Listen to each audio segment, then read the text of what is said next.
political institutions, because if we don't get rid of these alien political institutions, we will continue to be enslaved and so on. But in some ways, because we maybe don't learn the lessons of history as thoroughly as we need to, then we maybe don't recognize these things. Some people are still unclear about the political institutions. They think, okay, well, maybe it hasn't worked for 60 years, but at the next election it will work. Or people are not clear about the capital-centered system. It hasn't trickled down yet, but next year it might trickle down. No, it's never going to trickle down. Africa is never going to be developed under that system for the benefit of the majority of people. So these are things which people in the continent have in common. They're common problems. And the question is, to what extent can people unite both within countries to overcome these problems, but also continentally in order to overcome these problems? And so, so that overcoming, that people coming together to address these issues, you could say is what modern Pan-Africanism requires or needs to direct itself to.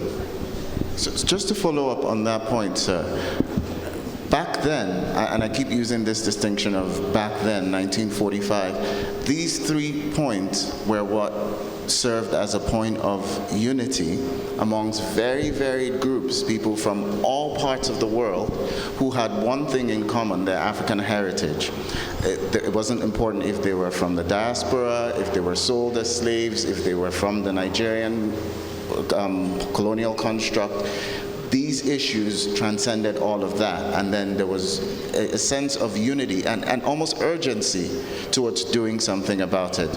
What changed? Because, like Sada is pointing out, these issues are still very present, but rather than having a rise in that drive, because there was so much momentum, we've had a dulling to the point where Sada now feels, should I even be commenting on this? Where, and then we talk about, oh, no, in terms of authenticity, we need to consider, is this a person from the diaspora? Is this a person? How did we get here? Okay, well, that's a long history, but let me give one example, because although these problems were identified, not only were the problems identified, but the solution to the problems was identified. Because in 1945 they identified, you could say they really made a summation of history, what's happened over the last 15, 20 years and so on. So they concluded that, well, a number of things. One, that there was no point going to the colonial powers and saying, excuse me, do you mind if we liberate ourselves? What they said was, no, we need to be our own liberators. We need to use force if necessary, and the main human force which is going to end colonial rule are the masses of the people. That is the wealth producers, the workers, the farmers, and so on. If that force is organized, nothing can stop it. And they said that because, as people know, in 1945 there was a general strike in Nigeria. The whole country came to a standstill. In the 1930s there were massive strikes throughout the Caribbean. The whole of the colonial system was under threat. So they recognized that this force, if organized and harmonized, can do anything, can solve any problem. However, unfortunately, in the anti-colonial struggles, although sometimes that force was organized and unleashed, we can say it wasn't unleashed to its full potential.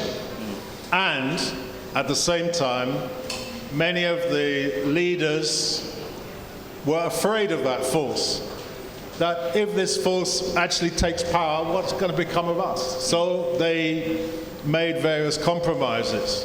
One was to then adopt the system, the political institutions, the economic system, which they criticized, which they said was no good.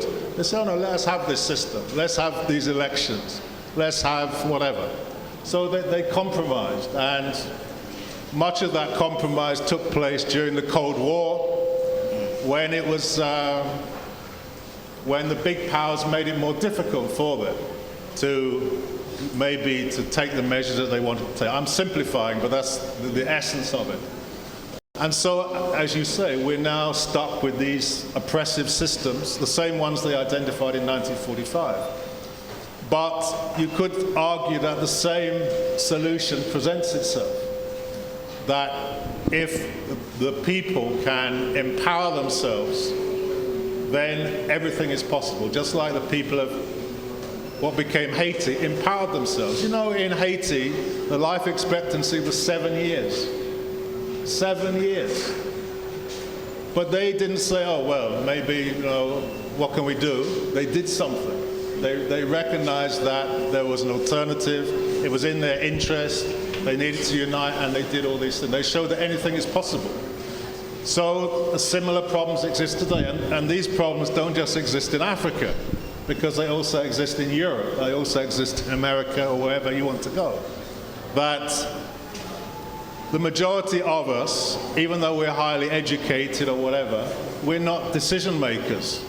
We don't have any decision-making power. So how do we resolve that problem? Because if we did, then we would be able to resolve all of these things. We'd say, okay, let us have a political system that favors us. Let us have an economic system that favors us, that puts healthcare first, that puts education first, that puts providing electricity first, that puts providing water first. But we don't have that. So these systems are run in the interests of others. And we know how they run because in Europe, we've had these systems for 350 years.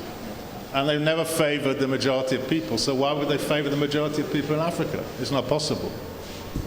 But Sada, yes, your thoughts. Yeah, I just have a question. Don't you think that there's less of a common goal right now? Less of a common goal? I mean... No, I don't think that. I think that globally, you could say I won't use the word propaganda, I use the word disinformation. The disinformation of the powers that be is at an all-time high. So they will tell you anything and everything. First they tell you there's no alternative. This is democracy. This is it. Isn't it wonderful? There's nothing else.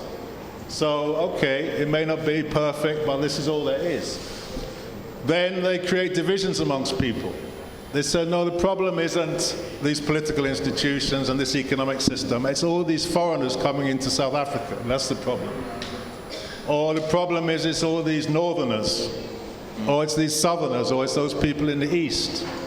Or whatever. Or it's the immigrants. Or all of these things. So all kinds of things are said to divert people. And then, of course, they have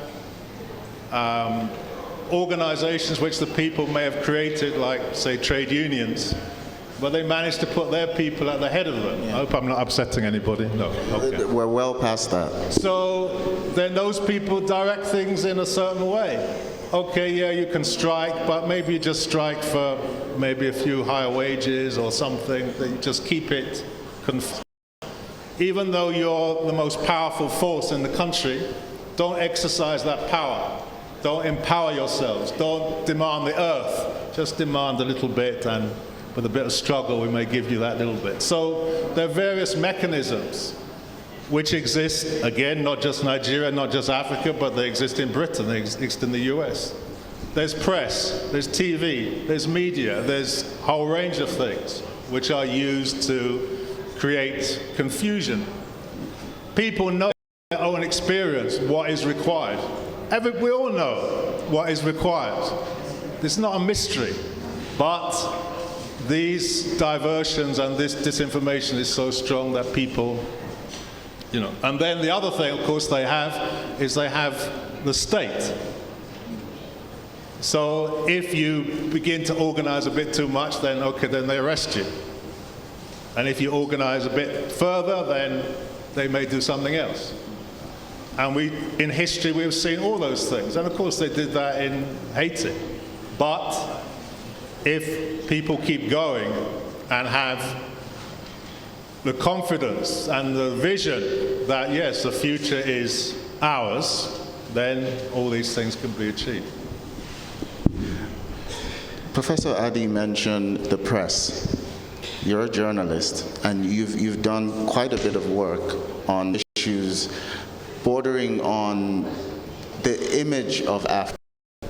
In a recent you did with, I can't pronounce the name, so I hope you'll be able to recognize it, Asfabidna. Yes. Yeah. Now, she made a comment during that interview. She said, many sources in education about slavery, racism, and Africa are white and old. And she goes on to point out how a lot of those views are just not correct. And part of the project she works on in Netherlands is infusing in the educational curriculum the